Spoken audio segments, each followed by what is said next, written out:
Hi, welcome to another Behind the Line with me, Chef Danny Davis. Cuisine, Collab and Cocktails. We'll be talking to some of the hottest yacht chefs around.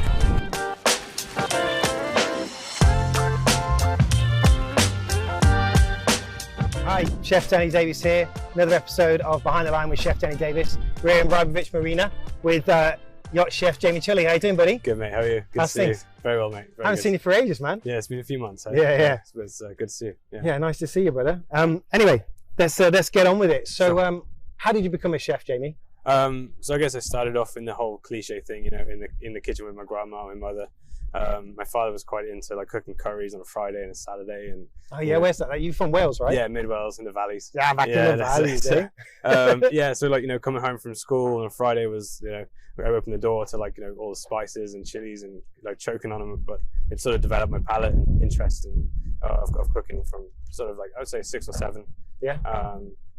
Yeah, and it sort of, I didn't really have any other wants or directions in my life. I always wanted to be a chef. So. What did you do? Start a restaurant or go to culinary college? So both. So I started off pot washing when I was like 14. And then I went to like catering in school to go to like GCSE level. Then went to catering college for 3 years, but like the last two years was sort of full-time working and then part-time at college as well. So oh yeah, like an apprenticeship. Yeah, that's it, 7 days a week. And yeah, so that really sort of excelled my career sort of a bit quicker than the other students because I was having like in work experience, and I was in a two rosette restaurant hotel, which was like quite well established. Two rosette. Yeah, so it was great. Yeah. Yeah, so I started as like commie, like doing everything, and you know, all the picking up herbs and pot washing and just learning the basics of a really good guy. Yeah, and then from there, like, you know, my career progressed into like different hotels and restaurants, like Michelin star places around the UK. But yeah, that's just kind of, you know, sort of my beginning of becoming a chef. Who was like your chef hero? Who did you look up to when you were a kid? I think Gordon Ramsay. Gordon Ramsay. Yeah, I think so. Gordon, he was, you know, even still now, you look what he's achieved and what he's got, his empire, and you know, he's doing so well. Yeah, exactly. You ever worked in one of his restaurants? I've not worked in one, but I've been there for dinner. And yeah, stuff. I've been to Maze. I did a couple of weeks at Maze. I went to the Bredsky kitchen in Dubai in the Palm. Oh right, that was pretty cool. Dubai, right? Yeah, so that was a really nice experience. The food's great, so it's he's a good guy, isn't he? Yeah, so yeah. Okay, so how did you get into yachting? So you're in restaurants. You working in a hotel or a restaurant when you decided to make the jump? It's a funny story actually. Like I was working in a 1-star that became a 2-star. And wow, yeah, it was kind of cool. Like I mean the boys are putting all the hours, and the head chef sort of just turned up for service, and you know, the day he got the 2-star, nobody got a thank you or anything. So I was just like, you know, this isn't for me. So I put my apron down. I was like, right, I'm gonna go to America, become a lifeguard on a summer camp for 6 months. Yeah. So were you in Florida? No, in New Jersey. New Jersey. Yeah. So I was there for 6 months, working as a lifeguard, just sitting by the pool all day, like chilling out. And so came towards the end of the summer, I was starting to question what I'd do with my life. I knew I didn't want to go back into restaurants. I thought like sort of my whole aspiration as a young chef was growing up to wanting to have the Michelin stars and all those. So I soon realized it wasn't what I wanted to do. Yeah, I mean, to achieve like 2 stars and then just be so disappointed with it because of the way you're treated. Exactly. Totally understandable. Yeah, I mean, I was living in the middle of nowhere. I was on like £10,000 a year to work for this guy for 18 hours a day to get nothing. So I was coming towards the end of summer camp, and I was sort of thinking about what I was going to do for my life. I knew I didn't want to go into restaurants, knew I didn't want to go back into hotels. But so I called my friend Nathan, and I was like, Nathan, what do I do? You know, I need to figure out something. And he said, have you thought about private cooking? And at the stage, I knew nothing about it. And then so I looked into it, and I soon found out, like, you know, going to ski chalets and was the way I wanted to go. So yeah, I applied, and within a few days, I had a phone call to come to Austria, and that was like my first sort of kind of head chef role, but like sort of sole chef in a chalet for like 30 people. Yeah, that's quite popular. A lot of people do that, right? Yeah. So what did you do? A season, a couple of so weeks? I did a whole season for 4 months. I did 2 seasons in Saalbach in Austria, and then I did a season and a half in Val d'Isère in France. Let me guess, you met a yacht chef that was doing it too, right? Kind of. I mean, I'd heard about it, but at that point, but then sort of going back even further than that, like I remember being on a holiday with my family on a cruise, and we docked into Monaco, and like, you know, you get off in Monaco, it's all these yachts, and one day I saw exactly.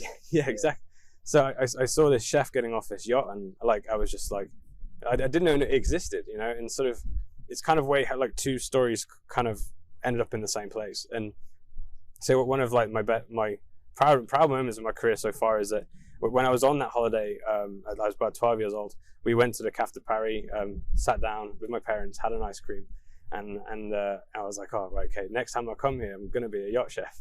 And then 10 years later, I sat down, Caf de Paris, exact same table, exact same ice cream as a yacht chef. Awesome, man. What an achievement. Yeah, for me it was like, yeah, really, you know, I was a sole chef on a 50 meter, just temping, but it was, you know, I had made that happen. It made it happen, yeah. Yeah. How you go about organising yourself? So you get the preference sheets for the charter. What do you do? How does it work? Yeah, so I'd normally sit down with the captain and the chief stew, look over the preference sheets, see what they like, what they don't like, and then come up with a menu based on that. And this is what we propose to them on the first day when they arrive on board. And then obviously they get the chance to change it, and hopefully, you know they're going to change it. You know, hopefully give me some notice. Maybe they don't. All of a sudden they're not gluten free anymore. Exactly. Yeah. You know, you get vegans that aren't vegan and pescatarians that are ordering fillet steak and whatever. You know, so yeah, that's probably like, you know, how we deal with it. But also provisioning. What do you do for provisioning? It also depends. Like provisioning depends where we are. I think. And sort of the time scale we have between charters. If it's so, say you're here in Refitting and you go in next week, what would you do? If I have a week, I'll try to provision here as locally as possible. And supermarkets, yeah, or supermarkets. Agent? Yeah, I mean, obviously the time scale's a lot less, so we've got 48 hours, then we'll try and use an agent. Just obviously a crew of 8, so we need to be any good spots you want to shout out? Yeah, shoreside support, obviously. Shoreside support, yeah. Tommy and the boys, and yeah, they've always got me covered, and yeah, great down there, and incredible stuff. Any butchers or anything you use when you're just shopping locally? To be honest, I've just found this place called Food Town here. Yeah, Food Town, right? Yeah, it's awesome. Up on really 45th. Cool stuff. Yeah, so I've been going there for about a week now. And that's all like Asian stuff, Caribbean stuff. Everything, literally everything. It's probably one of the best provision live stores. Crabs. And you get everything. Langoustines. You can get like sushi rice. You can get all these frozen fish, halal meats, everything. So as a chef, it's really cool. Yeah, it's pretty cool. And then you get all like the sort of uncommon Japanese things, like, you know, the different flavored misos, different types of nori, and all sorts of stuff. It really is a cool supermarket. And so you hold a lot of that kind of stock on the boat as well. Yeah. So you've got your provisions, you've got everything on board. You're heading off. Tell me about your day then. So you start first day of charter. What are you doing? What time are you getting up? First day, I'm in the galley by 6. First off, cup of coffee, because I've got to start that way.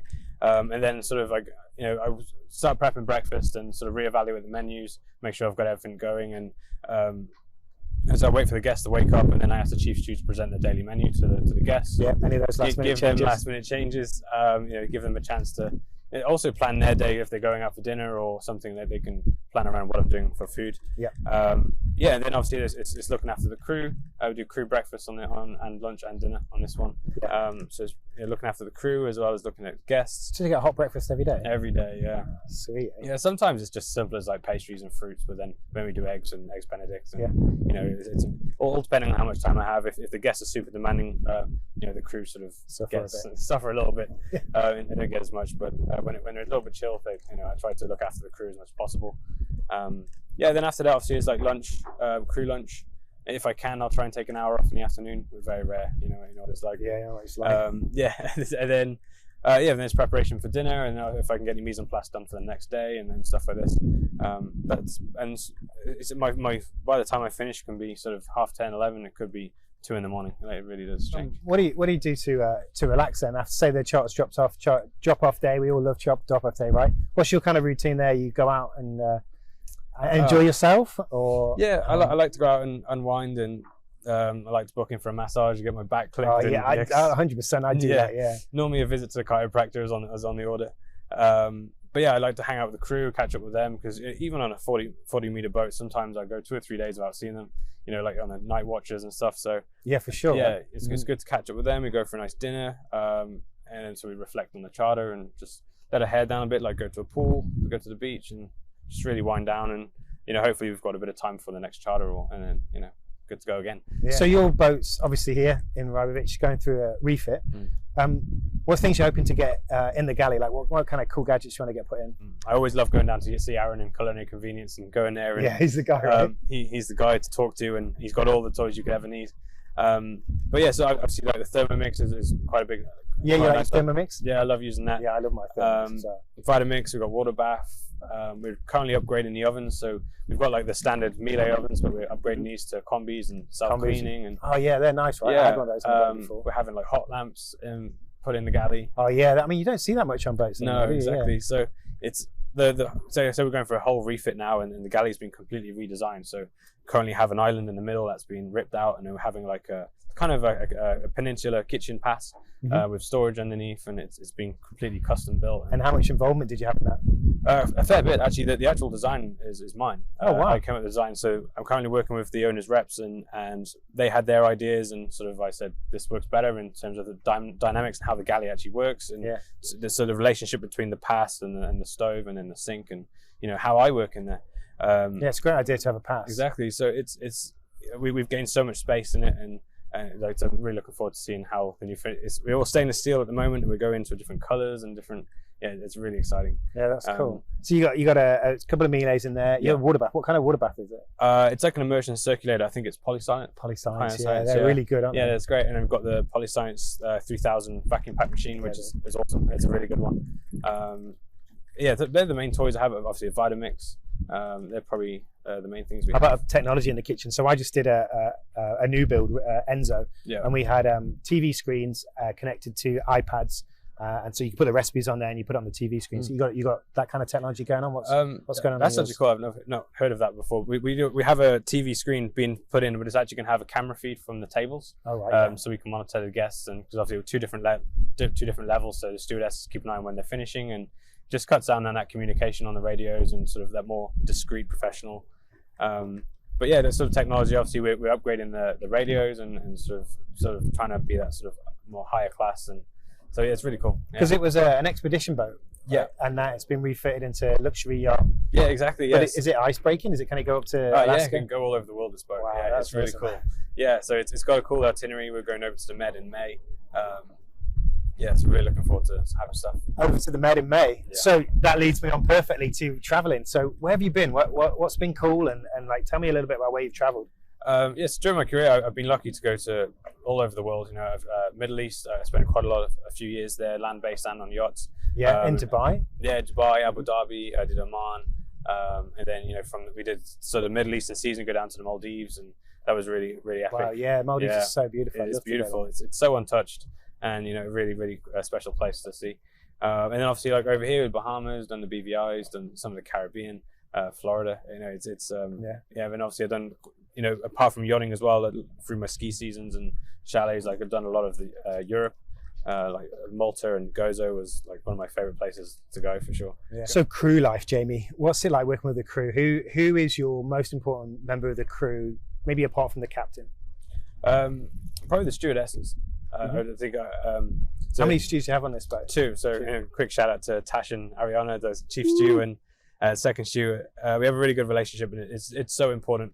To have that, Tash is my main communication to the guests in terms. She's also kind of representing my food and how it's presented on the table and 100%. Put down in front of the guests, and then obviously she has to explain the food sometimes as well. So it's important for me to have that relationship with her, and yeah, we get on really well inside of work, outside of work, and yeah, she's a great person. She works really hard, and it's really important because like we're both putting in the work and ultimately working for the same goal. Just to give that 5-star customer experience, that luxury yachting thing, and together we work really well. And then the second stew as well, Yanni, she's incredible, works really hard, does all the laundry, and it just like helps keep the crew morale up and comes in on the crew food. Yeah, just have you got any tips for new chefs coming in, how to kind of like cultivate that relationship, like build that relationship with the chief stew? Yeah, I think respectfully, sort of don't go in with an ego. It's all about sort of compromise and learning to work with different people. You got to compromise on what your values, not sort of values, but sort of how you see things, and sort of working together. I think is the key thing. Yeah. Being a yacht chef is stressful, right? Yeah, for sure. How do you deal with stress? How do you like blow off steam? It's a good question. I think for me, I just try and think things more than once, Yeah, just trying to think about what's going on in the situation and look at the bigger picture. Yeah, look at the bigger picture, and 9 times out of 10, the stress isn't really anything to do with us. It's outside stress, And then sort of again, that comes down to the relationship with the stew and the crew. Stress can quite easily become overwhelming, but if you've got a good crew behind you, they've got your back, and you can get through things quite easily, and say most of the stress is from guests changing their minds, or that's true, so it's down then to the crew being professional and getting the job done, basically. And I've known you for a while, Jamie, and I know that you've completely changed your outlook on life and the way you are. Is there anyone in yachting that's done that for you, or is it something that you've taken on yourself? Because I mean, you're a different person from when I first met you. Thank you. I appreciate that. Yeah, I think a number of people, including yourself, Danny, I've known you for many years. I've followed your story, and Andrew Leacher, we've built this this chef circle that like strong bond. Sometimes we go like a year without seeing each other. When we catch up, it's it's all food, it's dinner, it's amazing. I miss our cups of tea. Yeah, exactly. And I think having that circle outside of work but kind of in work, if that makes sense, is quite special. And you guys influence the menus, and like sometimes I'll complain about things and you make me think, okay, it's really not that much of a big deal. And so yeah, I think a lot of people have influenced my career in yachting. I would say, especially the chef circle that we have. Me, you, Leisure, and that's through social media. Yeah. Let's talk a bit about your social media. So sure. You're on Instagram, Facebook, YouTube.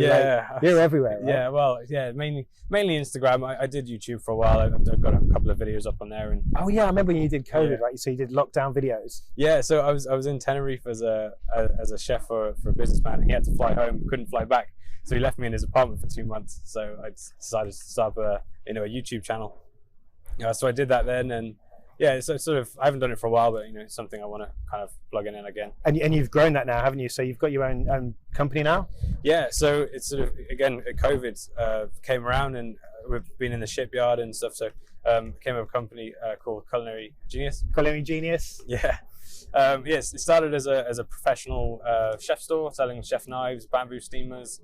And the chef knife rolls, yeah, right? Chef knife rolls, the chef coffee. books. Yeah, it's expanded now into coffee, and I'm building an online supermarket for the UK. Oh wow! And then it'll be like a home kitchen design section there as well. So it's going to be a complete brand based around the Culinary Genius theme. But yeah, it's going really well. It's sort of a little thing on the side I'm working on. So cool. Thank you. One question I ask everybody is, if you could cook for anybody, past or present, alive or dead, who would it be and why? Do you know what? I would love to cook for our circle of chefs. Yeah? Yeah, as well as my parents. I think these guys are... But not at the same time, right? I don't know. I mean, because you guys and my parents have such an influence on my career and my life and the decisions I make and what I think is good food and like my influences on food and flavors. And so, I probably value your opinions more than I ever would like a lot of other people, because... You guys, you're in the industry as well, and my parents, I think it's just I don't get to cook for them very often. I think it'd be cool for them to see how far I've come on my career, and like I was cooking for my dad like curries and stuff that tasted like crap, but now I could probably is that what you cook? You cook curry for us? Yeah, for my dad, but now I could probably do a better one, So yeah, probably like the chef circle and my parents probably. I'd love to cook for you guys sometime. Awesome. Sure. So what's next for Jamie Tully? What are you doing next? You got any plans? You staying on the boat you're on? You're looking to move on? Anything you want to do in the future? Yeah, so my plan is to stay on this boat. I'm working for a really cool company that's sort of really investing in the crew and the boat, and their vision of the future is so inspiring and something I really want to be part of. I'm very proud to be part of it. So my plan is to stay on there, and then on the side also continue developing the Culinary Genius brand, which is basically my retirement plan outside of yachting. Yeah. So yeah, between those two, it keeps me pretty busy. So do you have any tips for chefs who are looking to get into yachting? Like how do you become a yacht chef? The biggest tip is networking for sure. That for me is the social media. Instagram, social Facebook, media, WhatsApp agencies.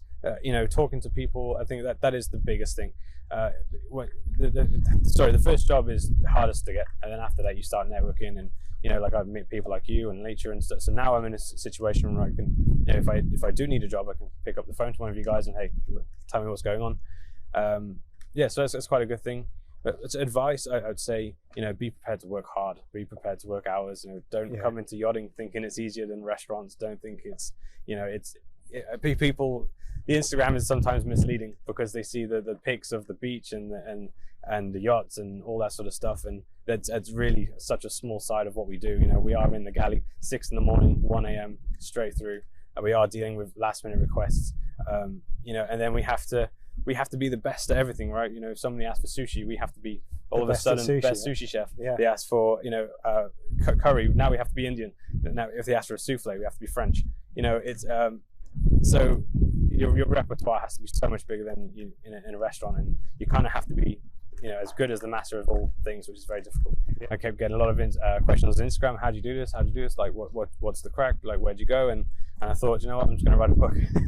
Yeah, so I put it all in an ebook, which then became a printable version. It's available on Amazon, and it sort of tells you everything really, what you need, the qualifications, the ENG, SDCW, and then it goes even further into like dock walking, in places, crew houses. It's all interlinkable. So you click on the link, so it'll take you to the crew houses. Then it goes through pay structures, then the structures of ranks on the bigger boats, so you got exec chef, head chef, and so on. And then there's also like tips in there from other chefs, including yourself. So bits of advice and Instagram to help people network and find these people that are doing it, so they can approach them. And it's supposed to be like the complete package of. Yeah, it's very informative. Right? Thank you very much. And that's available on Amazon. Yeah. And it's called How to Become a Yacht Chef. How to Become a Yacht Chef. Yeah. Of course, that's what it says on the tin, right? Exactly, yeah. Jamie, what's your like comfort food? What's your go-to food? I love scrambled eggs on toast. Scrambled eggs on toast? Yeah, soft scrambled eggs, sourdough toast, creme fraiche, chives, and a bit of truffle oil if it's special. Man, that sounds awesome. I want to try that next time. Yeah, that's what I go to. Breakfast, really simple. Yeah, at sort of dinner, I kind of don't really do dinner. I rush like sort of, you know, since I've been training a bit harder now. So at dinner, I kind of just chill with salads and chicken and really basic stuff. But comfort food to splash out of proper creamy scrambled eggs. And then since you've been on a charter boat now, you start to see different trends in food. Is there any trends that you think are going to happen in the future, or things that more people are asking for? Yeah, I think very health conscious now. You see a lot of restrictive diets and sort of vegans, pescatarians, new ones coming up every day. Vegan plus, exactly. Yeah. Exactly, yeah. You know, it's sort of, I think health conscious is going. I think people are a lot, especially wealthy people now, are becoming very conscious of what they eat, and so I think as us private chefs, it's definitely going to impact what we do. A lot more plant-based food, right? Sure. Dropping off the gluten, getting rid of the carbs. That's it, yeah. And sort of everything's organic and high quality anyway, but I think that will even be pushed even higher, you know. And do you see that with the crew as well, like the requests from the crew? Yeah, I think healthier? So. Yeah, exactly. Yeah, and sort of my owner is very hot on sort of looking after the crew and making sure we get organic vegetables, and we're not shopping at rubbish places as a crew either, which is also really nice. So future of yachting, I know that the boat you're on is very progressive. Do you see the future of yachting changing at all? Yeah, I think so, and I really believe COVID has had a positive effect on that, in terms of like everyone's realised that crew are important. You know, you can't run the boat without crew, and also through social media and everything, mental health has now become such an important thing, and it goes hand in hand with yachting. We work long hours, we're away from home, there's stress, and so it's inevitable that people, you know, end up with bad mental health. So get burnout. Exactly, yeah. And as chefs, like I've been through a few burnouts myself, and it's not a fun thing to go through. I mean, I see rotation coming up quite often and more regular now, and sort of crew being paid higher salary for what they do. Yeah, getting paid more money, rotation. Yeah, I think rotation. And just addressing kind of mental health a bit more, right? Exactly, yeah. And so I'm very lucky that the company I work for are very specific at who's going to charter the boat in terms of looking after the crew, making sure the crew aren't working stupid hours and burning out, and sort of all taking advantage of the crew because of, you know, the hours that are required, which is very lucky. And you know, my owner's looking into rotation and looking after the crew, which is a big thing. But I think generally, that's going to take over the industry. I think rotation is going to become a lot more common. Yeah, you're starting to see it more and more now. Sure. I mean, it was a big thing with the captains and engineers, but you've seen chefs start to get it now, and stewardesses, and and I think it'll go through the whole ranks. I think even like the lower crew members will also get rotation. I think it's just as important for everybody to get that work-life balance. Yeah, you know, you can only go full out for so long, and then, you know, you need a break. So tell me quickly, what's one of the highlights of your career? What's a standout moment in your career where you were like, that's really proud of that? Yeah, so there was one dinner in Val d'Isere, ski season. I was cooking for the executive chef of the Duck and Waffle in London. There was a couple of food magazines, And so one day we had a dessert on the table. So instead of putting it on the plate, I basically plated it up on the table. Oh yeah, I've never seen pictures of that. Right? Yes, it's like a cheesecake in a ball, and then spread out, and then it like shattered on the table. And all the things. Yeah, and then through that, cool. Yeah, it was awesome. And then so I had a write up in like 3 or 4 different magazines. I had a like mention from this executive chef of London, and it was just epic. It was just really highlight of my career, and it sort of really grew my influence on social media and sort of a really sort of big outbreak for my career. Yeah. So if people want to get hold of you, find out more about you, how do they get you? Easiest way is through Instagram. Instagram? Yacht Chef Jamie Tully. Yacht Chef Jamie Tully. And you got a website as well, right? Yeah, I do. Which you built. Thank you very much. Which is jamietully.com. jamietully.com. Yeah, so that's basically it. Nice to see you, bro. Nice to see you. Thanks so much. I really appreciate you guys, and thank you to Trotted.